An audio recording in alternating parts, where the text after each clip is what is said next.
Okay, so you're still watching TCP. So Marvin, this time around, of course, our viewers wanted to know more about you. Mhm. So it's more personal things about what you do, Sure. kung sino si Marvin Rodriguez. So first question would be, who is Marvin Rodriguez outside work? I'm a passionate animal lover. Mm-hmm. So I have actually a couple of pets at home. Mm-hmm. All of them I actually took from the streets. Mm-hmm. I'm a very active Rotarian. I serve as president of the Rotary Club of Alabang Daang Hari now. I serve as assistant governor of the district, and I've served as district chairman Mm-hmm. in various capacities for Rotary District 3830, which Mm-hmm. encompasses the biggest district in the in the Philippines. Mm-hmm. So that's what I do. I'm very passionate with humanitarian work. Okay, ay going back sa pagiging animal lover, kailan ka nag-start? Even when I grew up, Mhm. I was growing up. My family is into it Mhm. already. So I grew up in a household which has many pets. Mhm. So probably that's how I get to have that love for animals. Okay, so this time I want you to tell us a story. Of course, may mga humble beginnings naman tayo, 'di ba? Question is, what was your course during college? I took up AB Philosophy and Human Resources in San Beda. Sanbed. And then I took up industrial psychology as my Mhm. master's in De La Salle. Okay. So I'd like to know, ano ba, ikaw ba yung, of course, when you graduated, Mhm. did you take a rest or like after graduation, nag-work ka agad?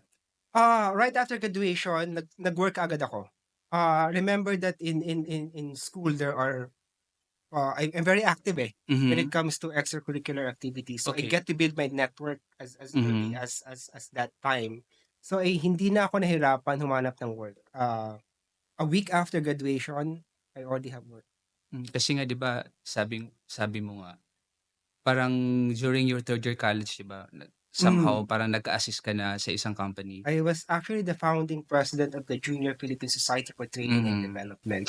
So that opened up a lot of network for Mm. me. So, ibig sabihin ano, inaabangan ka ng mga organization before. So, right after you graduate in college, nagtrabaho ka agad? Yeah, in a way, yes. So, paano mo na-enjoy?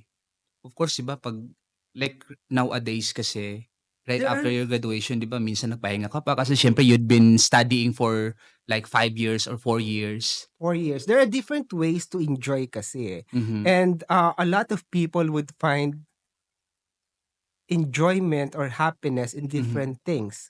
I find happiness and joy in achieving things. Mhm. Others would find happiness and joy in cooking Mhm. or doing whatever it is that they wanted to do. I Mhm. find joy in achieving things. Mhm. So, it really was your choice to really, Yeah, it you is. know It you know, is. I don't want to waste time kasi. correct, I've I always thought understand. that ang mundo iikot. Kung Mhm. ikaw babagal-bagal, mapapag-iwanan ka. So, how much was your first salary? 12,000 pesos. I always remember that. 12,000 pesos was my Anong first industry 'to? salary. Ports management. Okay. My question would be, malaki ba yung naging adjustment mo from being an HR assistant to becoming a country director? Hindi. Because hindi naman ako naging country director Mhm. after graduation eh. Mhm. So the career has been built. Mhm. So in every step of the way, syempre natututo ka, umaangat yung position mo sa corporate ladder, lumalaki yung responsibility mo. So Mhm. over time, nabibuild yung confidence mo, yung Mhm. skills mo, yung maturity mo. So up Mhm. to a certain point that you reach a certain level, ready ka na. Mhm. That's how it So, is. it's a long process, It's a 'no? slow process, yeah. Slow and long process. Yeah. So, ibig sabihin talaga nito, hindi hindi ka lang naging isang Marvin Rodriguez dahil magaling ka. Nobody is. I always thought that wala namang talagang pinanganak na achiever agad eh. Correct, Kahit correct. sino pa yan. I Mhm. mean, even the best ones there, they all started from not knowing anything eh. Mhm. So, and then kapag ka ikaw nilagay ka sa isang posisyon na hindi ka ready, you might fail. Mhm. Diba? So, wag rin tayo masyado magmamadali. And wag rin nating isipin na dapat madaliin natin ang mga bagay-bagay. Dapat ready ka. Dapat Okay. matuto ka muna. Dapat handa ka. So it seems that you've been this far already. So gaano ba ka-success ang isang Marvin Rodriguez? Maraming beses na ako tinanong ng ganyang klaseng tanong, and I've always answered that in such a way na mahilig ako mag-drive. Mhm. Whenever I'm stressed, I would drive up north in Baguio Mhm. or in Camarines Sur Mm. or in Lawag and or wherever I feel like going. And then I enjoy stopovers Mhm. sa mga karinderya. I would Mhm. do that sometimes, and I would converse with people. And dun ko na-realize na the most successful ones are those people with the most genuine smile Mhm. and the most genuine laughter. It might be a cliche, pero Mhm. kasi that's really how it is. You might have all the money in the world, pero kung sobrang stress ka naman, marami ka namang Correct. kaaway, is it worth it? 'Di ba? So ano ka talaga people person kasi of course parang yung buong the entirety of your career is being part of human resource. So parang it's this is the part na sobrang genuine sa'yo na people person like you can actually easily get along with people. Actually, no. The people's impression of me is that I'm aloof. Mhm. That I can be intimidating. Mhm. Uh, because I'm an introvert. Mhm. Tahimik ako, eh. And when you say people person, I would view it in such a way na I would like to see that people are being successful. Mhm. I would like to see that people are getting what they need. I Mhm. would like to see that people are being treated fairly. Mm. That's how kind of people person I am. I am not your typical people pleaser. I'm Mhm. not. It's not my nature to entertain Mm. people and make them feel Mm. good. I would even tell you right there and then how stupid you are Mm. Mm. for your own sake. You know what? This is the part that I love about TCP people like yourself. Kasi nga 'di ba very ano 'no, parang ang layo being part of human resource tapos introvert ka pala, aloof ka pala. But Mm. given your your Because you success have in a the set of industry, responsibilities, 'di 'di ba? ba? Sometimes you don't have a choice, eh. I'm in human resources, I'm an introvert, so how does that work? 'Di Mhm. ba? Somehow it could be very ironic or conflicting, but Mhm. that's my job, that's my work, that's my bread and butter, that's Mhm. what keeps me going. That is Mhm. why I have to do it. Mhm. 'Di ba? Ang lagi nila sinasabi, ito rin lagi sinasabi sa mga kabataan ngayon, kasi lagi nilang iniisip they have to follow their passion. Mhm. No. You have to love what you do. Whatever Mhm. comes your way, you have to love Mhm. it and not Mhm. basically just throw away everything because it's Mm. not your passion. You have to Mhm. build your passion to where Mhm. you might be successful at. Mhm. So speaking of successful, what does success mean to you, Marvin? Again, success for me is the one who is the most happiest, Mhm. not necessarily the one with the most. Okay. If like you said, yung pinaka-successful is yung happiness, happy.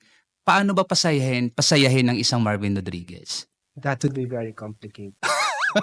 I wouldn't know. Ano? I'm happy when I achieve things. I'm happy when I buy stuff. I'm happy whenever the people around me are comfortable. I'm Mhm. happy whenever that I see justice being done to everyone.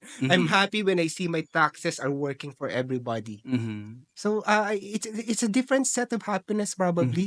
There's Mhm. no something that would there's no I don't know how Ang sabi nga nila happiness is a state relative. of mind. Oo nga. Mm. So depende 'no. Ano yung value sa life na mayroon ka since bata ka pa? Be Na you kind. can say na it was a big help for me? Be kind. And it's difficult to be kind always. Mhm. But that's what my grandparents taught me by example. Mhm. I've always thought that whatever it is that you do in a corporate setting Mhm. or whatever, if you're a businessman, try to make it a point that you are kind. And Mhm. that builds relationship kasi. Eh. Mhm. So if you would notice, and lagi kong sinasabi sa kanila, it's the relationship that's the most important thing, not how much you make or how much you get or how many things that you could buy.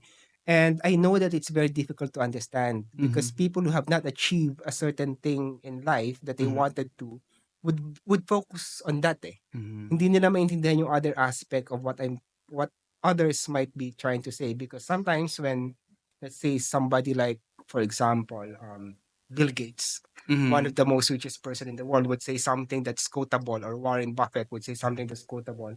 Sometimes we don't understand what they're trying to say. On a intellectual level, we get it, but until we live their life, we wouldn't be able to Mhm. understand. So that I would say na uh, sometimes ang sinasabi ko is easier said than done. Mhm. But and that's okay. I have to make myself understandable to people. But I always say na it's kindness that's the most important thing Okay. that you Mhm. could have Yeah, of or course. do.